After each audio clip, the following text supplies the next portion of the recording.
하나님의 말씀은 열왕기하 10장 지난 시간에 이어서 나누도록 하겠습니다.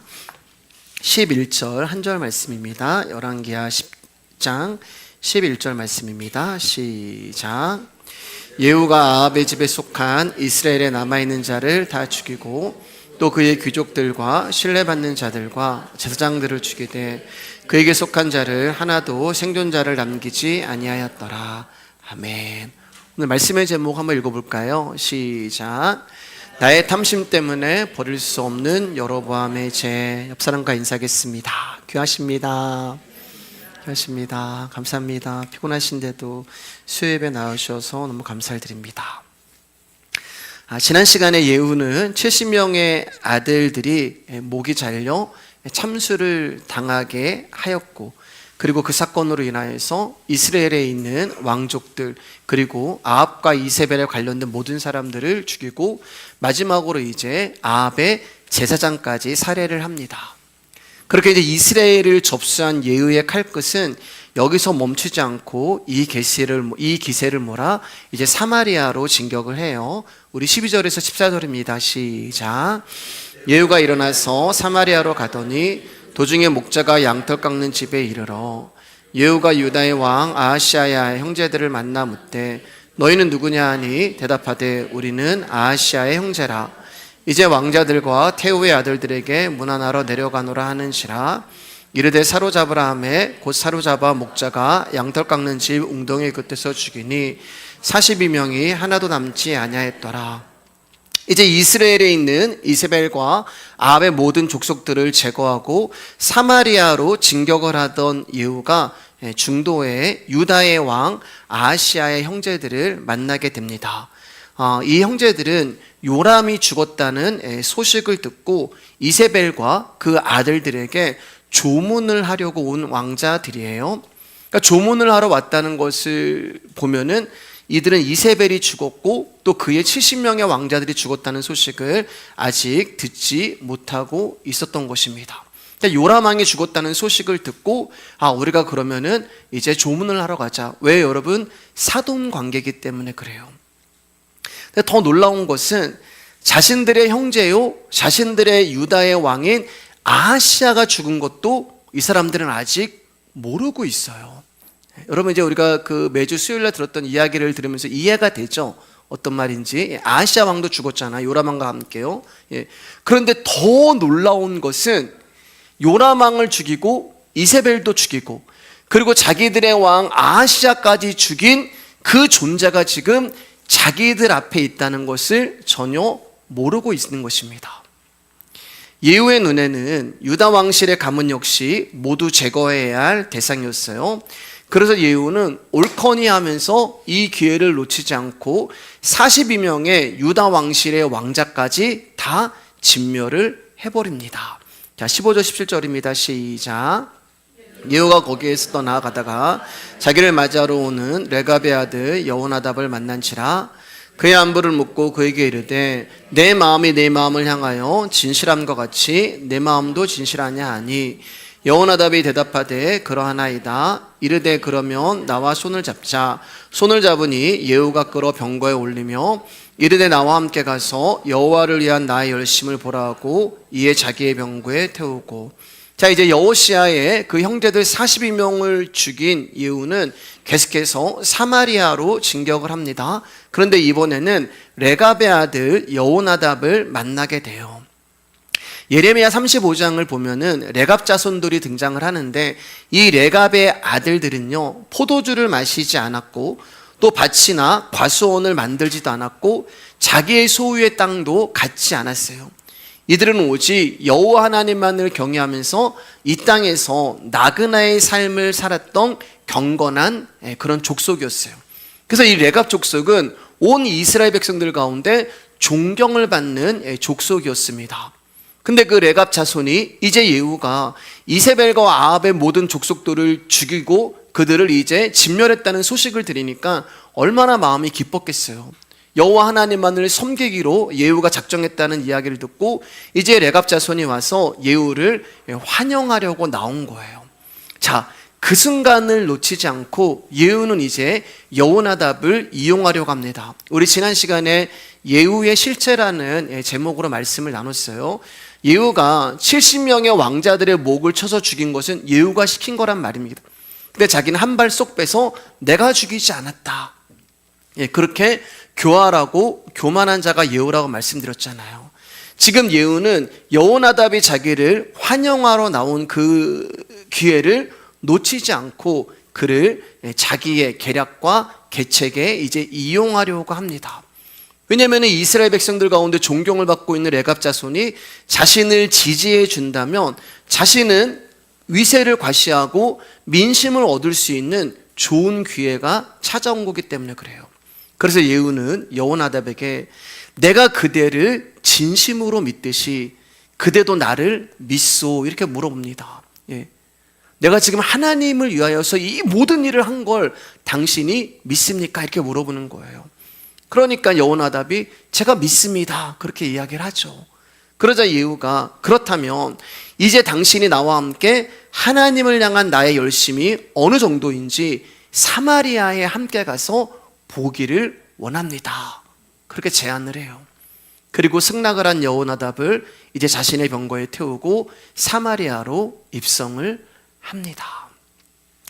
이제 든든한 지원군이 예후에게는 생겼어요. 17절입니다. 시작. 사마리아에 이르러 거기에 남아있는 바 아합에게 속한 자들을 죽여 진멸하였으니 여호와께서 엘리야에게 이르신 말씀과 같이 되었더라. 자, 여호나답과 함께 이제 사마리아에 입성한 예후는 입성하자마자 아합에게 속해 있는 모든 자들을 진멸합니다. 그리고 아합에게 속한 자들을 진멸한 예후는 이제 바알 숭배자들을 멸절하기 위해서 한 가지 계책을 시행해요. 18절 19절입니다. 시작. 예후가 온 백성을 모으고 그들에게 이르되 아합은 바알을 조금 섬겼으나 예후는 많이 섬기리라. 그러므로 내가 이제 큰 제사를 바알에게 드리고자 하노니 바알의 모든 선지자와 모든 섬기는 자와 모든 제사장들을 한 사람도 빠뜨리지 말고 불러 내게로 나오게 하라. 모든 오지 아니하는 자는 살려두지 아니하리라 하니 이는 예후가 바알 섬기는 자를 멸하라 하여 계책을 씁니다. 예후는 이제 백성들을 모아놓고 자신은 이제 앞으로 바알을 섬기겠다라고 선포를 합니다. 그것도 아합과 비교를 하면서 아합은 조금 섬겼지만 나 예후는 많이 바알을 섬기겠다고 이야기하면서 바알을 중심으로 종교 정책을 단행하겠다고 공포를 하죠. 그러나 여러분 이 말은 마지막 절 말씀처럼 바알 섬기는 자를 멸하려고 하는 계책이라고 말씀드리고 있어요. 자, 그렇게 하기 위해서 바알은 성대한 바알 종교 집회를 이제 열게 됩니다. 집회를 열어요. 부흥회를 하는 거예요. 그리고 이 집회에는 전국에서 바알을 섬기는 숭배자들, 제사장들과 또 선지자들을 한 사람도 빠짐없이 다 모으게 됩니다. 이제 각 지역마다 공문을 보내는 거예요. 한 사람도 빠지지 말고 바알을 위한 이 성대한 집회에 여러분들이 다 참석하기를 원합니다. 만약에 빠지면은 죽여버릴 것입니다. 이렇게까지. 그러니까 누가 안 오겠어요. 그리고 바알을 숭배했던 사람들은 이제 예후가 아합보다 바알을 더 잘 섬기겠다고 하니까 마음에 안심이 된 거예요. 그 전까지는 우리가 어떻게 되면 어떻게, 혹시 예후가 우리를 죽이면 어떻게, 저 하나님의 종 예후가 우리를 멸절하면 어떻게, 그런 두려움 가운데 있었는데 이제 그 마음이 다 풀어져서 예후를 조금 더 의심하지 않고 오히려 안심하며 그의 계략에 넘어가게 됩니다. 그래서 전국에 있는, 북이스라엘에 있는 전국에 있는 바알 숭배자들이 이제 바알의 신당에 모이게 됐어요. 20절에서 23절입니다. 시작. 예후가 바알을 위하는 대회를 거룩히 열라 하매 드디어 공포되었더라. 예후가 온 이스라엘 사람을 두루 보냈더니 바알을 섬기는 모든 사람이 하나도 빠진 자가 없이 다 이르렀고 무리가 바알의 신당에 들어가매 바알의 신당 이쪽부터 저쪽까지 가득하였더라. 예후가 예복 맡은 자에게 이르되 예복을 내다가 바알을 섬기는 모든 자에게 주라 하매 그들에게로 예복을 가져온지라. 예후가 레갑의 아들 여호나답과 더불어 바알의 신당에 들어가서 바알을 섬기는 자들에게 이르되 너희는 살펴보아 바알을 섬기는 자들만 여기 있게 하고 여호와의 종은 하나도 여기 너희 중에 있지 못하게 하라 하고, 예후는 이스라엘 모든 지역의 사람을 보내어 바알을 섬기는 사람들을 다 집회에 참석하게 만들었습니다. 그리고 바알 신당에는 바알 숭배자들로 북적북적 사람들로 가득 차 버렸어요. 예후는 그 사람들에게 이제 예복을 입히고 바알 신당에 들어가게 합니다. 그리고 신당에 들어가서 여호나답과 함께 이렇게 이야기를 해요. 이 신전에는, 이 집회에는 오직 바알을 섬기는 자만 참석할 수 있다. 혹시 너희들 가운데 여호와를 섬기는 자가 있다면, 혹시 너희들 가운데 하나님의 종들이 있다면 너희들은 여기서 나가도록 하여라. 그리고 바알 숭배자들 가운데 그 사람들을 쫓아내라고 명령을 내려요. 제가 이제 말씀을 준비하면서 이 부분에서 좀 딱 걸렸어요. 왜 예후와의 여호나답이 이런 명령을 내렸을까? 분명히 바알을 숭배하는 사람들만 모이라고 얘기했잖아요, 전국에요. 근데 왜 그 사람들 앞에서 바알 숭배자들 가운데 너희들이 옆 사람을 봐서 바알 숭배자가 아니고 하나님을 섬기는 자가 있다면 그 사람들을 내쫓도록 하여라, 왜 이런 명령을 내렸을까? 여러분, 여호와의 종이 거기 없었다면, 하나님을 섬기는 사람이 만약에 거기 없었다면 예후가 이런 명령을 내릴 필요가 있었을까요? 없었을까요? 없었을 거예요. 그러면 이 말은 어떤 결론이 나오냐? 바알만 섬기고 바알을 위한 집회고 바알 숭배자들만 모이는 이 신전에 하나님을 믿는다고 한 사람들이 여기저기 숨겨져 있었다는 말이 되는 거예요. 이건 제 추론이지만 이렇게밖에 제가 결론을 내릴 수가 없었습니다. 어쩌면 이 사람들은 오늘날로 말하면 어제까지 교회에 열심히 나오고 하나님을 믿었던 사람들일 수도 있어요. 어제까지 여호와를 열심히 섬기고 있었는데 권력을 가진 예후가 갑자기 딱 나타나서 하는 말이, 나는 하나님을 열심히 섬기겠다, 이렇게 이야기하는 게 아니라 뭐라고 얘기해요?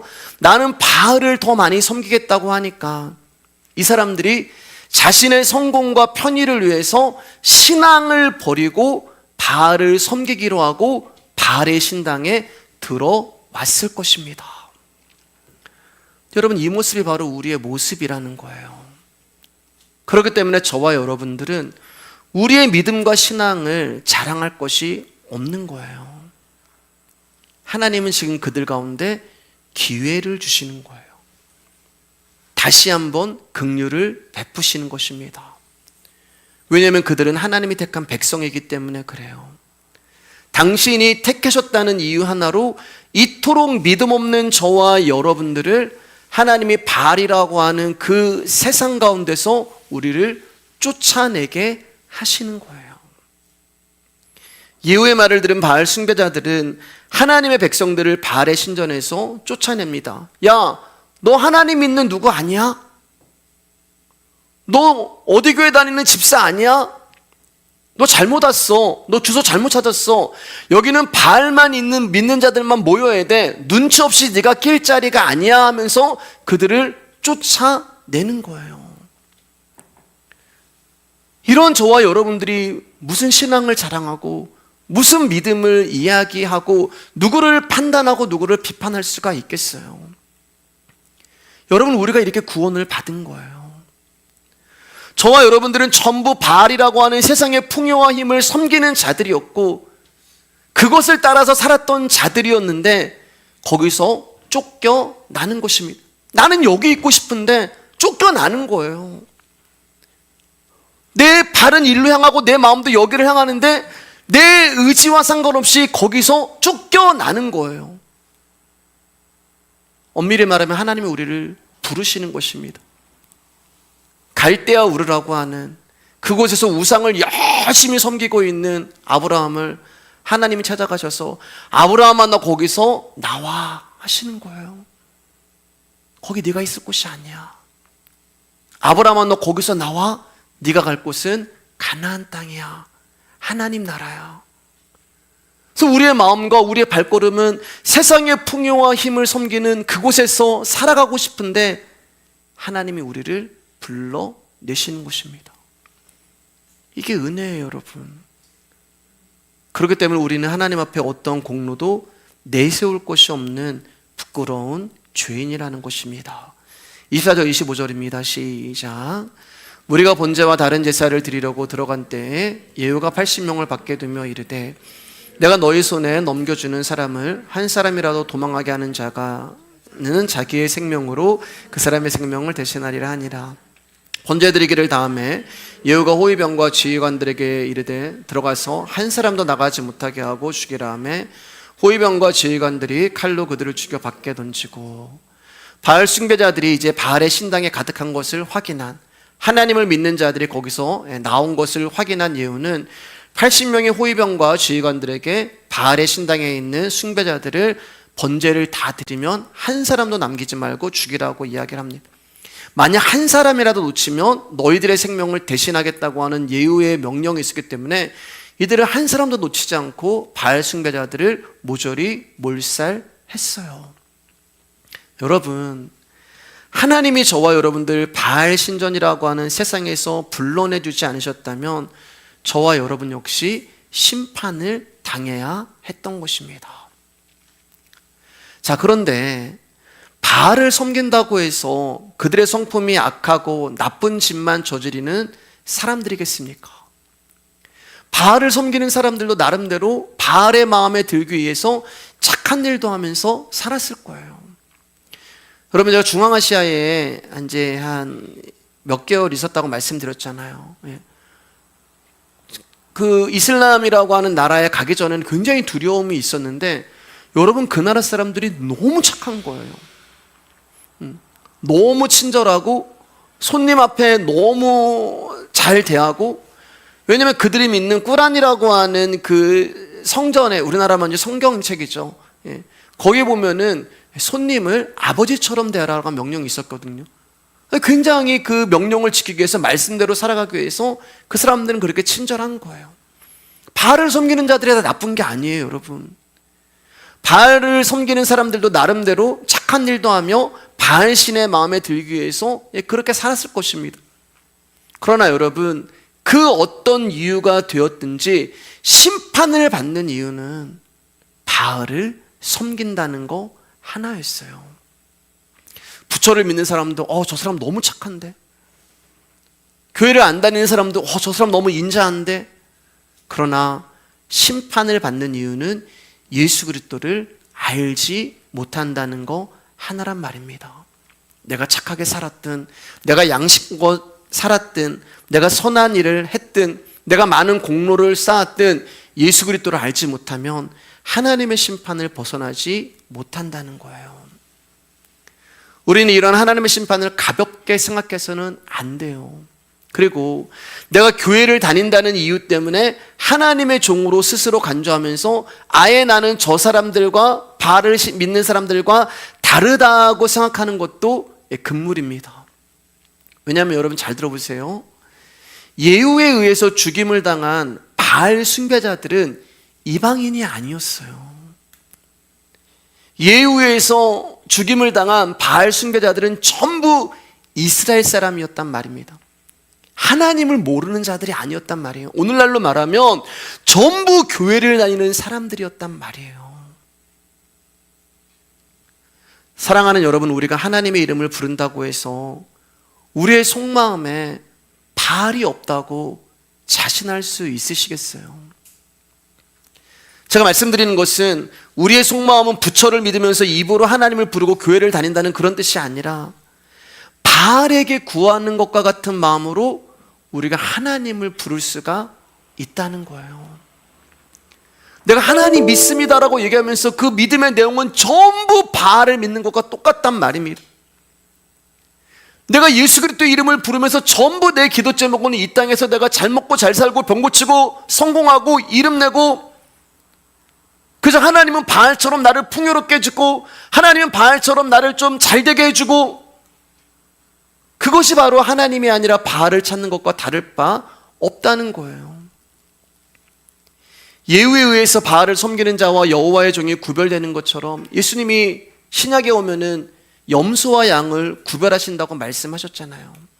여러분 염소세요? 여러분들은 양이세요? 여러분들은 정말 양의 편에 설 자신이 있으십니까? 예수님이 과연 나의 어떤 것을 보시고 너는 양이야 라고 말씀하실 거라 생각하십니까? 바알을 섬기는 사람들은 선한 행위도 하고 착하게 살았어요. 그러나 그런 것들은 결코 하나님의 구별에 포함되지 않아요. 교회에서 제가 열심히 신앙생활 했는데요, 아니요, 그것도 포함되지 않습니다. 교회에서 제가 봉사하고 헌신 열심히 했는데요, 아니요, 그것도 포함되지 않습니다. 왜냐하면 그런 것들은 공평의 기준이 될 수 없어요. 어떤 분은 여러분 시간이 많고 또 환경이 많고 여유가 있어서 교회에서 얼마든지 봉사할 수 있고 헌신하실 수 있어요. 시간과 건강과 성격과 생활 형편 등등에 따라서 여러분 교회에서 하는 헌신과 봉사는 차이가 있을 수밖에 없습니다. 그래서 어떤 사람은 좀 더 봉사하고 헌신할 수 있지만 어떤 사람은 그렇게 하고 싶어도 먹고 사는 것이 너무 힘들어서, 제가 종종 잘하는 말이잖아요. 성경 한 장 못 읽고 잠들 때가 있단 말이에요. 예수님이라고 하는 기도 한마디 못하고 잠들 때가 있단 말입니다. 그렇기 때문에 이거는 하나님의 구별이 될 수가 없는 거예요. 왜냐하면 그 모든 것들은 우리의 상황 관계 하나님이 각각 인간에게 각각 다르게 주신 것들이기 때문에 그래요. 그렇기 때문에 그 열심이 믿음의 조건이 되고 구별의 조건이 되지 않습니다. 그럼 하나님이 우리를 심판하는 그 기준은 무엇인가? 하나님은 무엇으로 우리를 바알을 섬기는 자로, 하나님을 섬기는 자로, 양과 염소로 구별하시는 걸까? 믿음입니다. 이 믿음으로 살아가는 자가 바로 하나님의 종이에요. 그렇기 때문에 여러분, 우리 안에는 이 믿음이 무엇인가에 대한 진지함이 있어야 되고, 그러면 이 믿음이 나에게 있는지 없는지에 대한 간절함과 절박함이 있어야 된단 말이에요. 믿음은 예수 그리스도가 길이요 진리요 생명으로 확신하는 것입니다. 그리고 그 믿음이신 예수 그리스도 앞에, 제가 믿음은 존재라고 말씀드렸잖아요. 그 믿음이라고 하는 예수 그리스도 앞에서 나는 용서받을 수 없고 심판받을 수 없는 죄인임을 아는 거예요. 그때 십자가에 죽으신 예수 그리스도의 믿음이 우리를 살리는 은혜가 나타나는 것입니다. 믿음은 그분만을 바라보는 거예요. 그분만이 나의 소망이요, 그분만이 나의 생명 되심을 무엇에도 양보하지 않는 것입니다. 내가 다른 것은 다 양보하고 다른 것은 다 내가 포기해도 내가 예수 그리스도를 향한 이 믿음만은 포기할 수 없는 거예요. 그게 믿음의 힘이에요, 여러분. 다른 게 믿음의 힘이 아니에요. 믿습니다, 이게 믿음의 힘이 아니에요. 믿음의 힘은 다른 거 나에게 다 없어지고 다 사라지고 무너진다 하더라도 나 예수님은 포기할 수 없습니다, 놓을 수 없습니다. 이게 믿음의 힘이란 말입니다. 이 힘이 없으니까, 이 힘을 잃어버렸으니까 예수를 부르면서 한낱 내 문제의 해결이나 복을 위해 예수를 찾는 모습으로 우리가 나오는 거예요.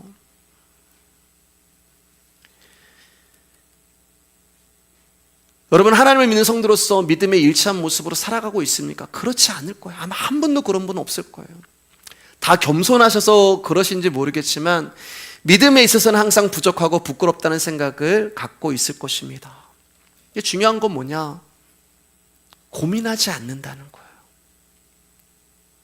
믿음이 무엇이고, 나는 믿음 없어요. 그 겸손한 것 같지만 고민하지 않는다는 거예요. 믿음이 무엇이고 믿음으로 사는 것이 무엇인가를, 또 믿음으로 이 땅 가운데서 내가 어떻게 하나님의 종으로 살아가는가, 가야 하는가에 대해서 고민하지 않는다는 거예요. 그러면 그 마음에 예수님이 계신지 그 마음에 바알이 있는지 어떻게 할 수 있어요? 내가 믿음에 대해서 고민하지 않고 내가 말씀으로 살아가는 것에서 고민하지 않으면 그냥 이 자리에 나와 있다 한들 내 마음에 예수님이 계신지 바알이 내 안에 또아리를 틀고 있는지. 여러분, 우리 마음이 얼마나 따뜻해요. 뱀이 따뜻한 거 좋아하잖아요. 따뜻하잖아요. 사랑하는 여러분, 그렇기 때문에 저와 여러분들은 믿음의 문제에 대해서는 매일매일 소홀히 할 수가 없는 것입니다. 그리고 어떤 일에도 믿음의 길만큼은 포기할 수 없는 마음이 되어야 합니다. 자, 옆 사람과 인사할까요? 예수님만이 당신의 전부이기를 축복합니다. 자, 26절 27절 계속 보겠습니다. 시작.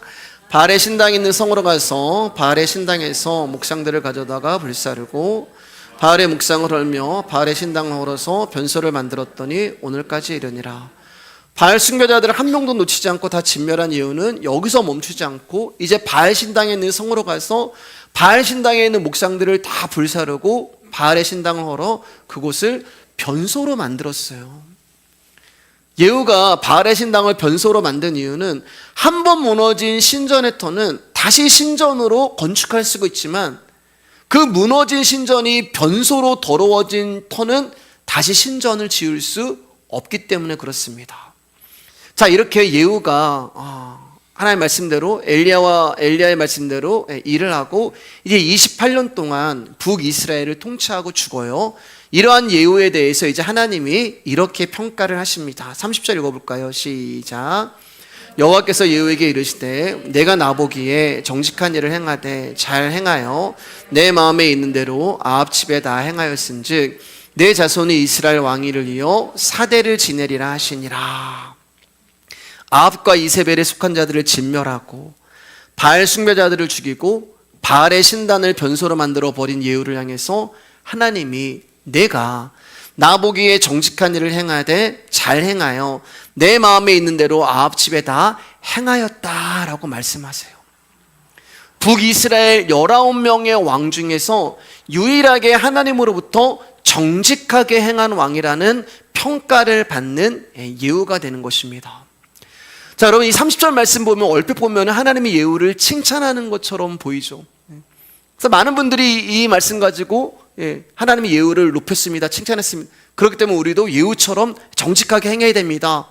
그렇게 말씀을 하세요. 그러나 여러분 이것은 하나님의 예후를 칭찬하는 게 아니에요. 얼핏 보면 예후의 신앙을 인정하고 그의 업적을 높이는 말씀처럼 들린단 말입니다. 그런데 29절 31절을 어떻게 받아들여야 하냐는 거예요. 시작. 이스라엘에게 범죄하게 한 느밧의 아들 여로보암의 죄 곧 베델과 단에 있는 금송아지를 섬기는 죄에서는 떠나지 아니하였더라. 예후가 그랬다는 거예요. 31절 시작. 그러나 예후가 전심으로 이스라엘 하나님 여호와의 율법을 지켜 행하지 아니하며 여로보암이 이스라엘에게 범하게 한 그 죄에서 떠나지 아니하였더라. 우상 숭배를 진멸한 예후였지만 예후 역시 베델과 단에 있는 금송아지 하나님을 섬기는 죄에서는 떠나지 못했다는 거예요. 그런 30절에서 예후를 향한 하나님의 평가는 무엇일까? 하나님 정직하게 행한 왕이라면서요. 그럼 과연 무엇일까? 그것은 여러분 예후가 하나님의 말씀대로 한 모든 일이 바로 하나님의 마음이라는 거예요. 그러니까 예후가 한 모든 일이 하나님의 정직한 일이란 말입니다. 예후가 한 게 아니에요. 하나님의 말씀이 일을 하신 거예요. 근데 그 말씀이 정직한 일이란 말이에요. 그래서 나보기에 정직한 일을 행하였다라고 말씀하시는 거예요.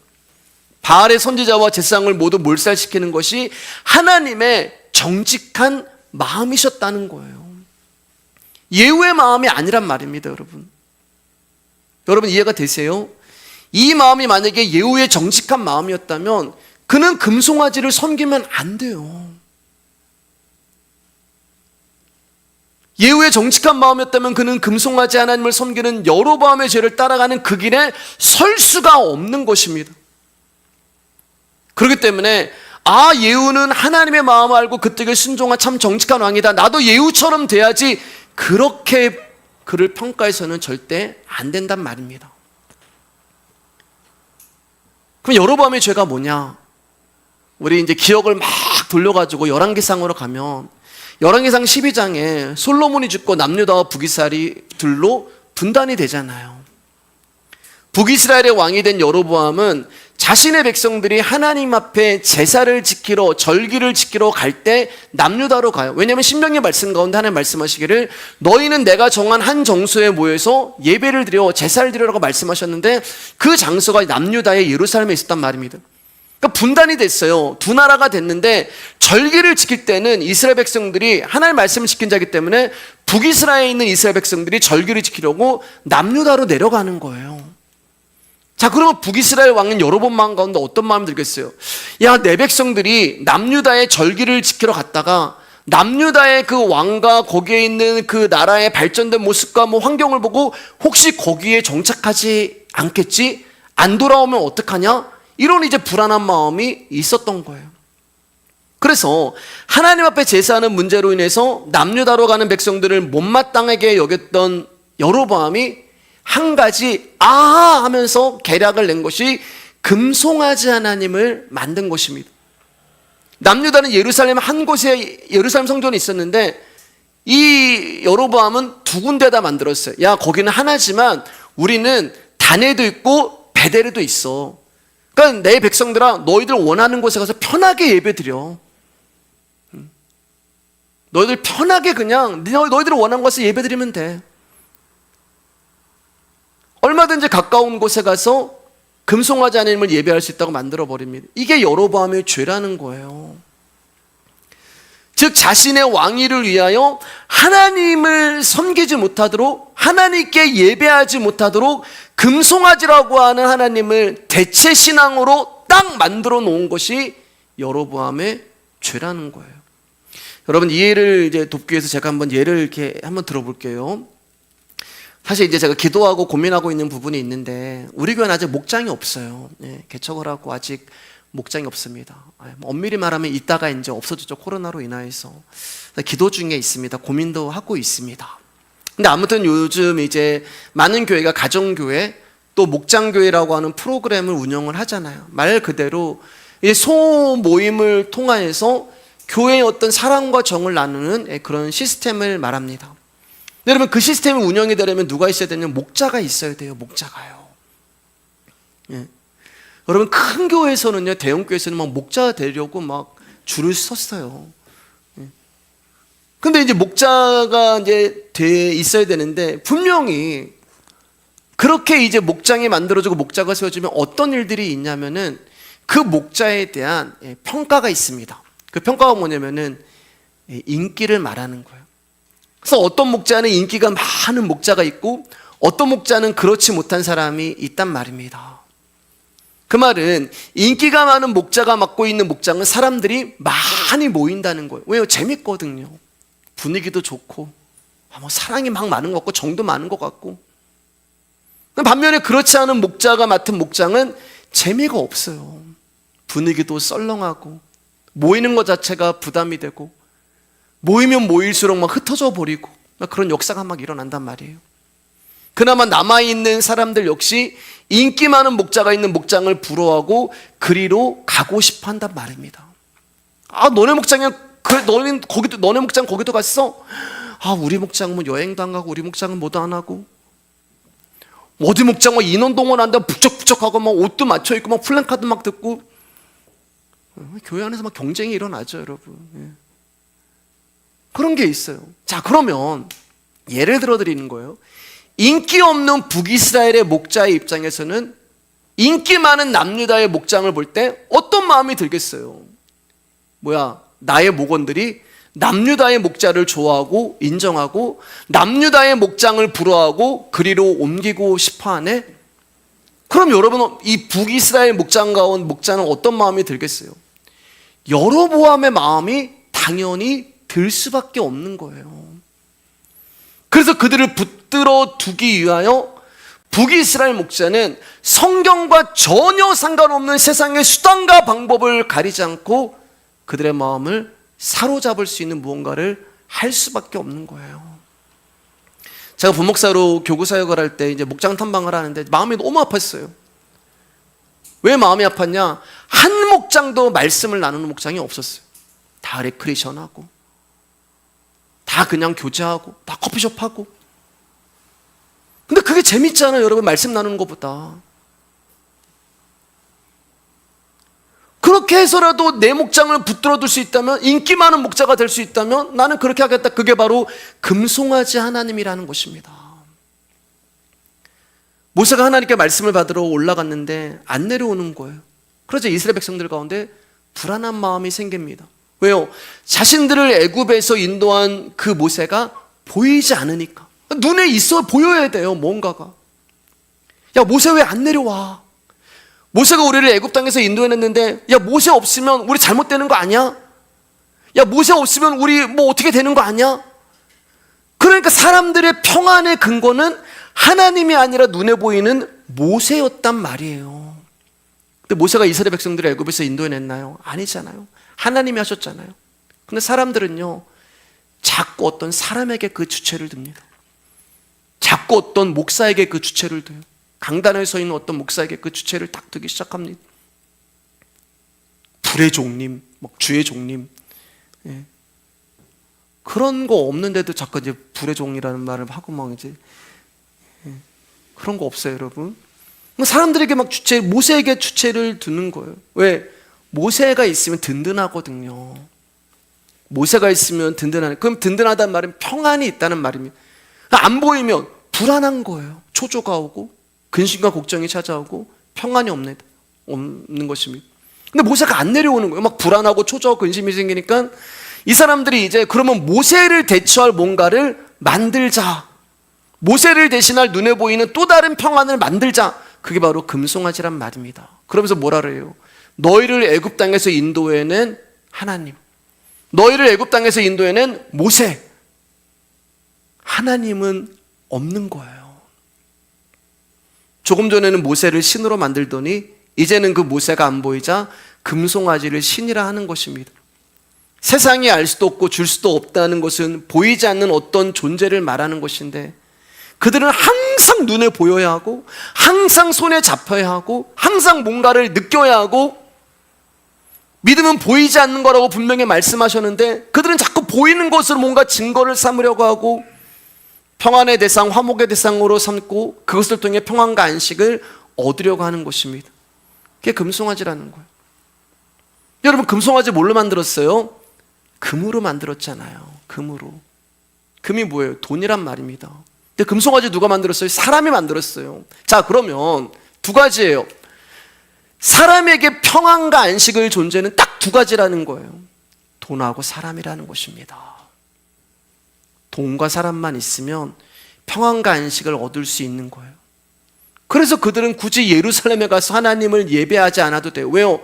하나님이 필요가 없거든. 나한테 돈이 있는데, 나에게 사람이 있는데, 우리에게는 금송아지 하나님이 있는데. 그래서 엘리사가 올라올 때 뭐라고 그래? 이게 대머리야, 엘리사 대머리야, 대머리야, 내려가라, 내려가라. 베델은 하나님의 집이란 뜻이거든요. 하나님의 종이 하나님의 집으로 가는데 사람들이 거부하는 거예요. 필요 없다, 필요 없다. 우리에게는 금송아지 하나님이 베델에 있다. 그게 바로 여로보암의 죄라는 거예요. 근데 여러분, 솔직히 여로보암의 마음이 장사하는 사람들에게 없겠습니까? 여러분, 여로보암의 마음이 인기를 먹고 사는 연예인들에게 없겠습니까? 그리고 이 여로보암의 마음이 목사인 저에게는 없겠습니까? 예후에게도 여로보암이 있는 거예요. 예후 역시 역대 이스라엘 왕들과 다를 바 없이 여호와의 말씀보다 자기의 왕권을 수립하는 것이 더 중요했단 말입니다. 내 왕권을 수립하기 위해서는 반드시 금송아지가 있어야 돼요. 만약에 금송아지가 예후에게 어떤 이득도 주지 않았다면 그는 가차없이 금송아지를 없애버렸을 것입니다. 그러나 금송아지를 없애는 것은 이스라엘 백성이 유다로 가서 제사 드리는 것을 허용하는 것이고, 그렇게 되면 여로보암과 마찬가지로 내 백성을 뺏기는 거 아니야라는 불안감이 있었기 때문에 그는 금송아지를 없애지 못했던 거예요. 예후는 여호와를 사랑하는 마음에서 하나님의 명령에 순종한 것이 아니었고요, 자신이 왕으로 세워진 본래 목적을 이루기 위한 생각으로 행했던 것도 아니었습니다.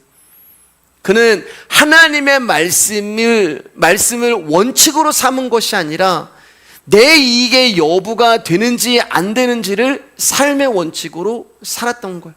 그래서 나에게 이익이 된다면 금송아지든 바알이든 무조건 용납하고 받아들이는 거예요. 오늘날 교회가 말씀을 기준으로 해서 진리가 아닌가를 살피는 것이 아니라 교회에 유익이 되는 것이라면 무조건 받아들이는 게 있어요. 여러분, 제가 이제 개척교회 개척을 이제 했잖아요. 근데 개척교회가 많이 문을 닫습니다. 예. 근데 우리 교회 감사하게도 여기까지 왔어요. 근데 왜 문을 닫는지 아세요? 개척교회가요? 대형교회 따라 하기 때문에 문 닫는 거예요. 대형교회에서 이것도 해가지고 성공했다, 저것도 해 성공했다. 예. 우리 교회는 그런 거 없잖아요, 여러분. 뭐 따라하는 거 없습니다. 네. 원칙을 가지고 예. 이렇게 하고 있습니다. 근데 영성훈련이든 전도훈련이든 기도훈련이든 말씀에 비추어서 이게 하나님 보시기에 옳은 것인가 그렇지 않은가를 봐야 되는데, 인기가 있으니까, 사람들에게 반응이 있으니까, 성도들이 좋아하니까, 이렇게 하면 목사가 인기가 되니까, 또 이 훈련을 통해서 내 교인들을 교회에 충성하는 일꾼으로 만들 수 있으니까, 목사를 잘 섬길 수 있는 사람들로 바꿀 수 있으니까, 그렇게 해서 무조건 받아들이는 것들이 있어요. 내가 절에 안 가고 마리아를 안 섬기고 단군 신상의 목을 부러뜨린다 한들, 여러분, 그것이 무슨 소용이 있냐는 것입니다. 그래서 제가 이제 말씀을 결론 지면서 드리고 싶은 말은, 우리가 진심으로 그리스도 안에서 빛을 소망하면서 빛으로 살아가는 자들인가를 되돌아보기를 주님의 이름으로 축복합니다. 우리가 빛을 소망하면서 살아가는 자들이라면 내 속에서 발견된 어두운 모습으로 괴로워하고 애통해야 하는 것이고, 그 어둠의 실체가 다른 것이 아닌 내 탐심과 내 탐욕이었다는 것을 인정해야 되는 것이 우리 가운데 있는 것입니다. 다 여로보암의 마음이 있는 거예요. 다 예후의 마음이 있는 거예요. 그렇기 때문에 우리는 예수를 믿는 것 같지만 믿지 않는 자들일 수도 있습니다. 하나님의 말씀에 순종하고자 하는 것도 아니고 그리스도를 향한 마음도 아니고 그저 내 이익에 맞는다면 받아들이고 그렇지 아니하는 예후의 모습이 바로 저와 여러분의 모습일 수도 있습니다. 그렇기 때문에 사랑하는 여러분, 부지런히 우리의 속마음 잘 살피시고 예후처럼 여로보암의 죄에서 떠나지 않은 자신의 부패한 마음을 자각하고 그 죄를 발견했다면 하나님 앞에서 애통하고 괴로워하고 빛 가운데 것을 드러낼 수 있는 그런 축복된 여러분 되기를 주님의 이름으로 축복합니다. 같이 찬양합니다.